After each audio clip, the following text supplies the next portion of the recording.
આપણે જોવાના છીએ ઓપરેટિંગ સિસ્ટમની અંદર function of an operating system. Function operating સિસ્ટમની અંદર શું હોય છે અને તે કેવી રીતે કામ કરે છે તેના વિશે આજે આપણે બધું જ જોવાના છીએ. તો તમે અંત સુધી મારી સાથે આ વિડીયોની અંદર જોડાયેલા રહો, જેથી તમને તમારા ડાઉટ ક્લિયર થાય અને તમને પૂરી માહિતી મળી રહે. There are different types of functions are performed in an operating system. Different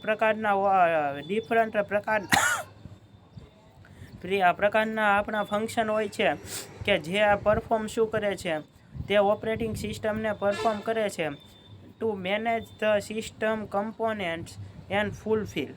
તે આપણા સિસ્ટમને મેનેજ કરવાનું કામ અને સિસ્ટમ કમ્પોનેન્ટને ફૂલફિલ કરવાનું કામ કોણ કરે છે? આ જે આપણું હોય છે ફંક્શન, તે કરે છે. ધ યુઝર રિક્વાયરમેન્ટ, યુઝરની રિક્વાયરમેન્ટ, યુઝરની જરૂરિયાત પ્રમાણે.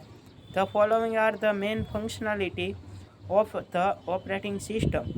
તમને એક થોડીક ફંક્શનાલિટી આપેલી છે કે જેને આપણે ઓપરેટિંગ સિસ્ટમ વડે સારી રીતે જાણી શકીએ છીએ. ઓપરેટિંગ સિસ્ટમની થોડીક ફંક્શનાલિટી આપણને આપેલી છે.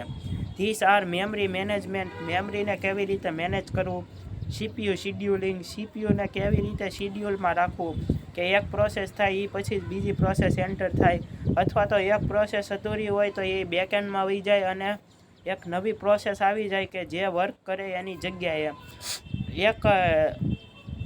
એક પછી એક પ્રોસેસ થાય અથવા તો એક આરે મલ્ટીટાસ્કિંગની જેમ સીપીયુની અંદર પ્રોસેસ થાય. પણ આમ તો જોવા જઈએ તો આપણે એક જ પ્રોસેસ એક ટાઈમે થતી હોય છે સીપીયુની અંદર, પણ તેને અલગ અલગ ભાગ પ્રમાણે ડિવાઈડ કરેલા હોય છે, જેથી બધા જ કામ તેના એક ચોક્કસ નિશ્ચિત સમયે પૂરા થઈ જાય.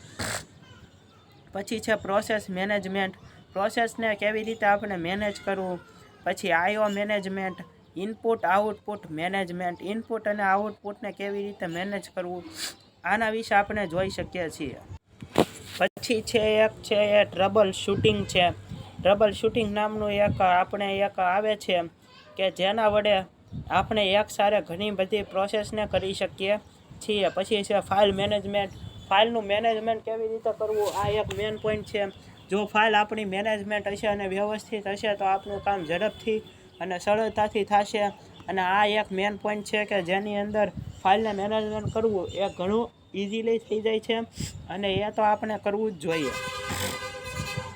પછી છે ડ્રાઈવર મેનેજમેન્ટ, ડ્રાઈવરને મેનેજમેન્ટ કેવી રીતે કરવું એ પણ પોઈન્ટ આની અંદર દીધેલો છે. અને રિસોર્સ મેનેજમેન્ટ, જુદા જુદા જે સોર્સિસ હોય છે કે જેને આપણે રિસોર્સ વડે ઓળખીએ છીએ, એનું મેનેજમેન્ટ કેવી રીતે કરવું એ પણ આની અંદર હોય છે. ઇટીસી વગેરે વગેરે. મહાદેવ.